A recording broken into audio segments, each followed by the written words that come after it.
যদি broker shutdown হয়ে যায় কি করে চেক করবেন আপনার স্টকস সেফ আছে কিনা? প্রথম কথা, আপনার টাকা কোথায় রাখা হয়। যদি ব্রোকার ক্লায়েন্টের টাকা মিসইউজ করে তাহলে আপনার স্টকস আর টাকার কি হবে? ফিউচারে নিজেকে কিভাবে প্রোটেক্ট করবেন? আপনি স্টক মার্কেটে ইনভেস্ট করছেন, সব ঠিক চলছে, প্রফিটও হচ্ছে, ট্রেডিংও স্মুথ, কিন্তু একদিন সকালে উঠে আপনি অ্যাপটা ওপেন করলেন আর দেখলেন ব্রোকারের site down, customer care line busy, কোনো রেসপন্স নেই। তারপর নিউজে দেখলেন আপনার ব্রোকার ব্যাংক্রাপ্ট হয়ে গেছে। আপনার মনে একটা জোরে ধাক্কা লাগবে। এখন কি হবে? টাকা পুরো জলে গেল? একদম না।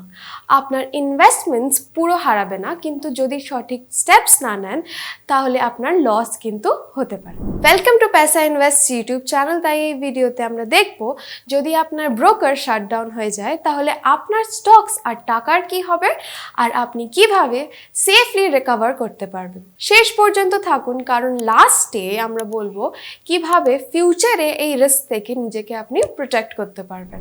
পয়েন্ট নাম্বার 1, প্রথম কথা, আপনার টাকা কোথায় রাখা হয়।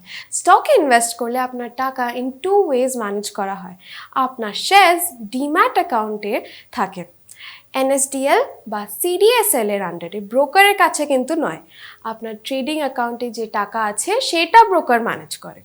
যদি ব্রোকার শাটডাউন হয়ে যায় তাহলে আপনার স্টকস সেফ আছে ডিম্যাট অ্যাকাউন্টে, কিন্তু ক্যাশ ব্যালেন্সের আনঅথরাইজড ট্রেডের রিস্ক থাকতে পারে। পয়েন্ট নাম্বার 2, আপনার স্টকসের কি হবে। যেহেতু স্টকস এখন যেটা বললাম ডিম্যাট অ্যাকাউন্টে রাখা হয়, তাই ব্রোকার শাটডাউন হলে আপনি আপনার স্টকস হারাবেন না।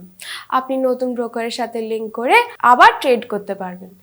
যেরম ধরুন আপনার জেরোধাতে 50 TCS শেয়ার্স ছিল, যদি জেরোদা ক্লোজ হয়ে যায় আপনি গ্রো বা এঞ্জেল ওয়ানের মতন নতুন ব্রোকারে ট্রান্সফার করে ট্রেড করতে পারবেন। এটা কি করে করা যায়? নতুন ডিম্যাট অ্যান্ড ট্রেডিং অ্যাকাউন্ট খুলুন। CDSL ইজিয়েস্ট বা NSDL স্পিডে সাহায্যে স্টকস ট্রান্সফার করুন। দরকার হলে এক্সচেঞ্জ বা ডিপোজিটরির সাথে যোগাযোগ করুন। পয়েন্ট নাম্বার 3, আপনার ক্যাশ ব্যালেন্সের কি হবে। দেখুন, এইটা ডিপেন্ড করে ব্রোকার কোনো ফ্রড করেছে কিনা। যদি ব্রোকার সেবির নিয়ম মেনে চলে, ব্রোকারকে ক্লায়েন্টদের টাকা আলাদা ব্যাংক অ্যাকাউন্টে রাখতে হয়। এই ক্ষেত্রে আপনার টাকা আপনাকে ফেরত দিয়ে দেওয়া হবে। যদি ব্রোকার ক্লায়েন্টের টাকা মিসইউজ করে, ফ্রড হয়ে থাকে, আপনাকে সেবির ইনভেস্টর প্রোটেকশন ফান্ড IPF এর ক্লেম করতে হবে। NSE বা BSE কমপ্লেন রিসিভ করলে সেটা ইনভেস্টিগেট করা হবে। যদি ফ্রড কনফার্ম হয় তাহলে কম্পেনসেশন পেতে কয়েক মাস লাগে। আবার বলি, যদি কেস হয়, যদি কোর্ট কেস হয় তাহলে আরও দেরি হতে পারে। পয়েন্ট নাম্বার 4, যদি ব্রোকার আপনার স্টকস মিসইউজ করে।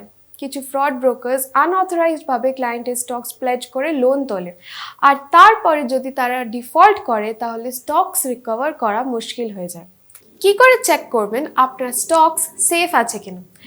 CDSL বা NSDL এর লগ ইন করে চেক করুন যে আপনার স্টক সেফ আছে কিনা, আনঅথরাইজড প্লেজিং হয়েছে কিনা সেটা ভেরিফাই করুন। TPIN অথরাইজেশন এনেবল করুন। তাতে কি হয়, আনঅথরাইজড ট্রেড প্রিভেন্ট করা যায়।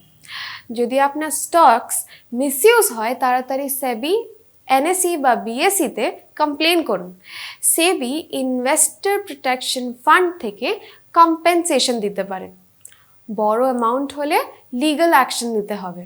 পয়েন্ট নাম্বার 5, কি করে আপনি আপনার টাকাটা আর ইনভেস্টমেন্ট ক্লেম করতে পারবেন।